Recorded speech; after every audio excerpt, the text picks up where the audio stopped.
My other half is a feeder. Any tips? So this came up a few times over the last few weeks or so, and I guess firstly we have to consider that if you are someone who's like a 5 foot woman, 5'5", whatever, and you're comparing yourself to someone who's, you know, on average maybe a 6 foot guy, maybe you have different jobs, by default they're going to have more calories required than you. So, you know, that's one of the things that we spoke about in this situation, was that if a 6'3" guy and a woman who's 5'2" go out for a meal, they get given the same portion, and of course the guy has more calorie requirements, energy requirements.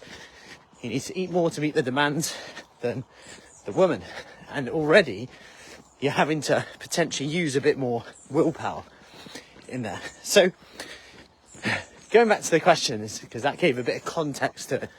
Any tips? Well, here's a few things you can do. Number one, and we're taking this situation because they were like, I still want to eat together, you know, have some snacks together. It's something that we've always done. Okay, cool. So what could you do? Okay, number one is to control your meals earlier in the day. She's not really too bothered about breakfast, so she's going to do a bit of fasting. Then at lunchtime, break her fast with lots of protein, lots of veggies, so lots of fibre. So she's feeling full up at the same time. So full up, satisfied, but at the same time, there's lots of calories to spend later. So she can be a little bit more laid back with her calories, which is obviously going to suit her lifestyle, and she wants to do that.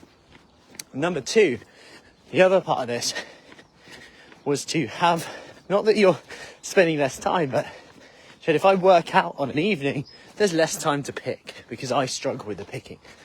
So really, is it actually that they're a feeder or they buy the stuff? So actually then it's like, okay, if I can pick my workouts in the evening, that's going to be effective. Okay, so get my workouts in, and therefore, by getting the workouts in, there's less time to pick. Okay, and number three is to actually just have a conversation and actually say, you know, like, can we just have this instead? Or I'm just going to have one. Or bring in something else. Buy something else that's a little bit more nutritious. Because quite often I do think we put it on a pedestal, and actually quite often people just do it for habits without really thinking about it. So whether you have 4 handfuls of whatever it is or 2, does anyone really notice? Probably not. And then it comes back to the question is, am I doing this to please me or to people please? And actually, what's going to make you happy with this? And it is a challenging one, and there's a lot of context that's needed with this, but I hope that gives you some options in there, and that it's not a reason to not do anything. It's not a reason why you shouldn't get results. You might just have to tighten up early in the day. You might have to make a few better choices, eat less of the thing in the evening, the snacking, the picking, or if you can, just leave it. Because guess what? If you start to go up and up, and there's loads of these picky foods, snacky foods that you don't want to have just left there, that's going to be a good hint, right? So I hope that helps. Any questions, as always, do let me know. And let me know your go-to. What's your go-to for living with a feeder? I mean, being Italian family, growing up, whenever I used to go to my nonnas, it would be 5 plates of pasta, or you don't love nonna. Like, essentially it'd be like, oh, I won't bother cooking anymore. I won't cook next time.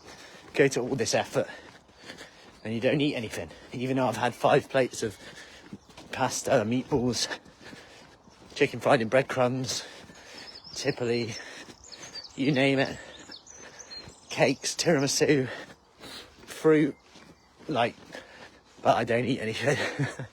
That'd be the thing. And now, when I used to pop in, the other nonna, I used to pop in sometimes, they'd be like, oh, do you want some lasagna? Like, out of nowhere.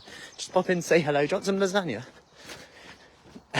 And one of the things that I did there was, because I literally was popping, I didn't want to have a full stomach when I was nipping in between personal training back in the day.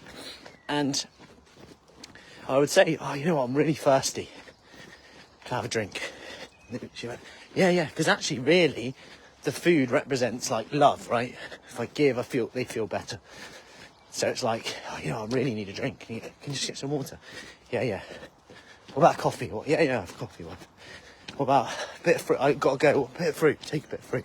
Cool, take a bit of fruit. And all of a sudden I went from saying like, I just have that meal, I'll have a bit of that biscuit there, to going, have that. As long as I took something, she was happy. So I think sometimes you just got to go through that minute of going, no thank you, but divert it. Oh no, I'm really thirsty. Oh, all right, get you some water. So, I hope that helps. Any questions, as always, do let me know.